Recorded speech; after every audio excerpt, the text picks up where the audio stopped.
इस सेशन में हम बात करने वाले हैं कंप्यूटर के विकास के बारे में, कंप्यूटर के एवोल्यूशन के बारे में। सबसे पहले बात करते हैं कंप्यूटर का विकास किस प्रकार से हुआ। हम यहाँ पे बेसिकली कंप्यूटर जब विकसित हो रहा था तो कौन कौन सी डिवाइसेस उससे पहले विकसित हुई और कंप्यूटर तक हम कैसे पहुँचे उसकी जानकारी लेने वाले हैं। मैं आपको बता दूं, इसमें काफ़ी सारे क्वेश्चन पूछे जाते हैं एग्ज़ाम में और आपको यहाँ पे कुछ चीज़ों का ध्यान रखना है कि कौन सी सदी में आविष्कार हुआ, कौन सी मैकेनिकल डिवाइस है, कौन सी इलेक्ट्रॉनिक डिवाइस है, किस कार्य में आती थी, ये सब चीज़ों का आपको ध्यान रखना है।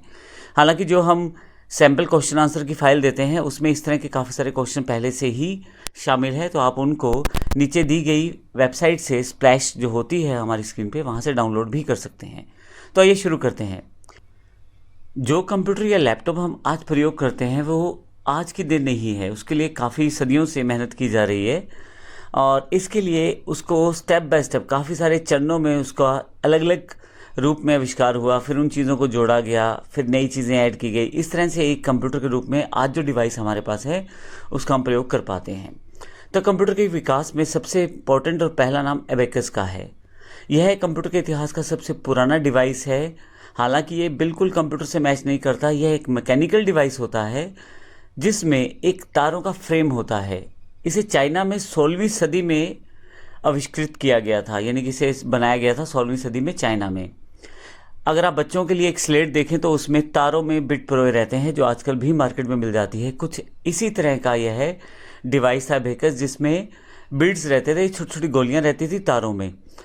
आप एबेकस का प्रयोग कैलकुलेशन करने में कर सकते थे, जैसे जोड़ने में, घटाने में, गुना करने में।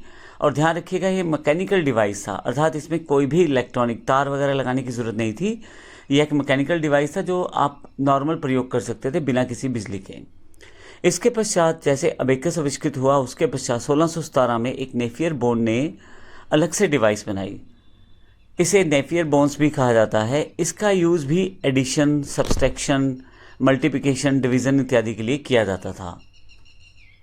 उसके नेक्स्ट पार्ट में जब 1620 में विलियम आर्टेड ने स्लाइड रूल को आविष्कृत किया।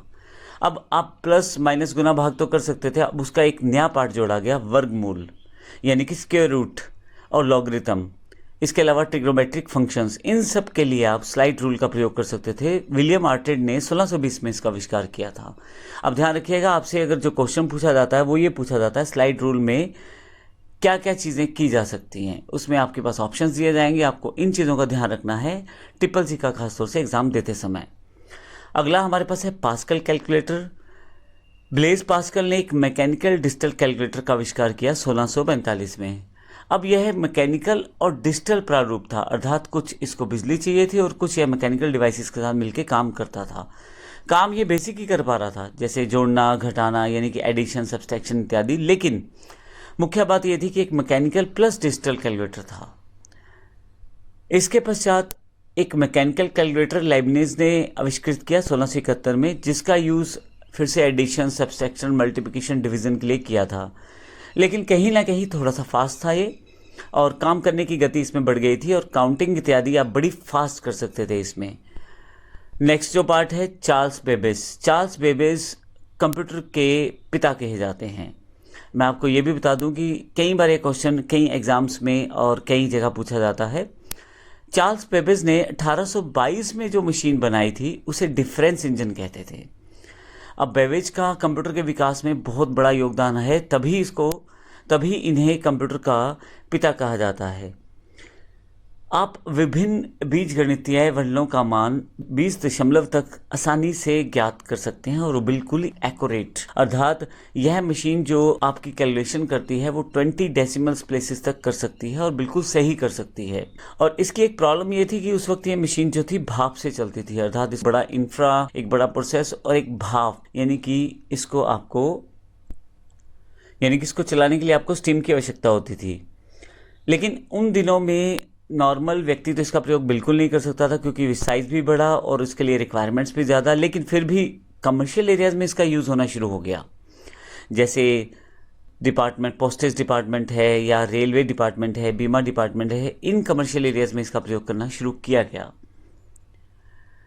इसके पश्चात एनालिटिकल इंजन का आविष्कार हुआ। चार्ल्स बेबेज ने यह मशीन तैयार की में अब इनपुट आउटपुट, स्टोरेज भी अवेलेबल थी, कंट्रोल भी था।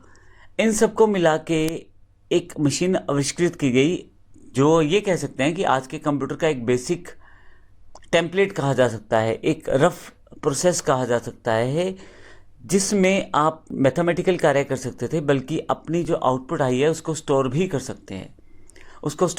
सकते थे। और यह ऐसा पहली बार किसी डिवाइस में किया गया था। इसलिए मैंने पहले बोला था कि चार्ल्स बेबेज को कंप्यूटर का पिता कहा जाता है, क्योंकि यह मशीन जो थी अब थोड़ा सा आगे आ चुकी थी, जिसमें आपके पास इनपुट अवेलेबल थी, प्रोसेस आउटपुट अवेलेबल थी, स्टोरेज अवेलेबल थी, कंट्रोल अवेलेबल था। इन सब चीज़ों को बांट के एक इकट्ठा प्रोसेस तैयार किया गया, जिसमें अब मैथमेटिकल कार्य के अलावा भी आप स्टोरेज के रूप में अपनी आउटपुट को स्टोर कर सकते थे। नेक्स्ट जो था टैबुलेटिंग मशीन थी।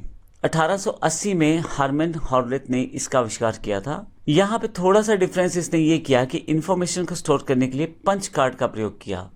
यह एक पंच कार्ड होता है जिसमें छेद बन जाते थे। अब उन छेदों को पढ़ के ये डिसाइड किया जाता था कि इसमें डेटा क्या लिखा गया है। यह एक्चुअली एक मैकेनिकल टैबुलेटर पे आधारित था। इसमें आप इंफॉर्मेशन या डेटा को स्टोर कर सकते थे और इवन सॉर्ट भी कर सकते थे।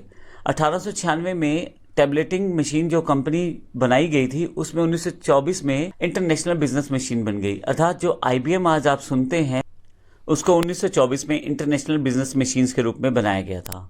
अगर हम आगे की बात करें तो नेक्स्ट फेज में हमारे पास बेसिक कंप्यूटर का एक ब्लॉक तैयार हो गया था कि हमें क्या क्या चाहिए होती है। अब हम आगे की बात करें तो हमारे पास कंप्यूटर के विकास में एक बेसिक ब्लॉक तैयार हो गया था कंप्यूटर का, कि इसमें एक इनपुट होना चाहिए, एक आउटपुट होना चाहिए, एक हमारे पास प्रोसेसिंग प्रोसेस होना चाहिए। अब मार्क 1 इस दिशा में एक पहला कदम और था। 1930 में ये मशीन विकसित की गई थी, लार्ज नंबर। यह पहली इलेक्ट्रोमैकेनिकल कैलकुलेशन मशीन थी, जिसका प्रयोग आप कैलकुलेशंस के लिए कर सकते थे, बड़े बड़े नंबर्स के कैलकुलेशंस के लिए। और सबसे इंपॉर्टेंट बात, ये इलेक्ट्रोमैकेनिकल अर्थात बिजली और मैकेनिकल प्रोसेस दोनों को इकट्ठा करके इस मशीन को बनाया गया था। ENIAC इसका आविष्कार 1946 में जे प्रेस्पर एक्रिट ने किया था और जॉन मॉसली ने किया था। इसका पूरा नाम electronic numerical integrator and computer था और यह वर्ल्ड का पहला इलेक्ट्रॉनिक कंप्यूटर था। तो पूछा जाता है कई बार आपके एग्जाम्स में, क्वेश्चंस में, कि पहला आपका इलेक्ट्रॉनिक कंप्यूटर कौन सा था, तो ENIAC का नाम वहाँ पे आता है। ध्यान रखिएगा 1946 में आविष्कृत किया गया था। इसके बाद EDSEC का नाम आता है। इसका आविष्कार 1949 में मॉरिस वाइक्स ने किया था। इसका पूरा नाम electronic delay storage automatic calculator था। जहाँ पे इलेक्ट्रॉनिक और मैकेनिकल फंक्शंस को यहाँ पे तवज्जो दी गई, वहीं पे साथ में स्टोरेज के लिए भी यहाँ पे स्पेसिफिक प्लेस सेटअप किया गया। अर्थात यहाँ पे अब इंफॉर्मेशनल प्रोसेस को आप स्टोर भी कर सकते थे। तो इसका अर्थ ये हुआ, जो कंप्यूटर हम आज की डेट में प्रयोग करते हैं वो काफ़ी सालों, काफ़ी सदियों, काफ़ी दशकों की मेहनत का आउटपुट है, जिसमें काफ़ी सारे इसमें फेसेस थे जिसको हमने इस पूरे कंप्यूटर के इवोल्यूशन या विकास में देखा है। तो अगले सेशन में हम बात करने वाले हैं कंप्यूटर की जनरेशन्स की। एग्जैक्टली कंप्यूटर का जो जनरेशन है वो कौन कौन सी आई, किस तरह से चली, इसके भी काफ़ी सारे क्वेश्चन एग्जाम से पूछे जाते हैं। नेक्स्ट स्टेप में हम इसको देखते हैं। धन्यवाद।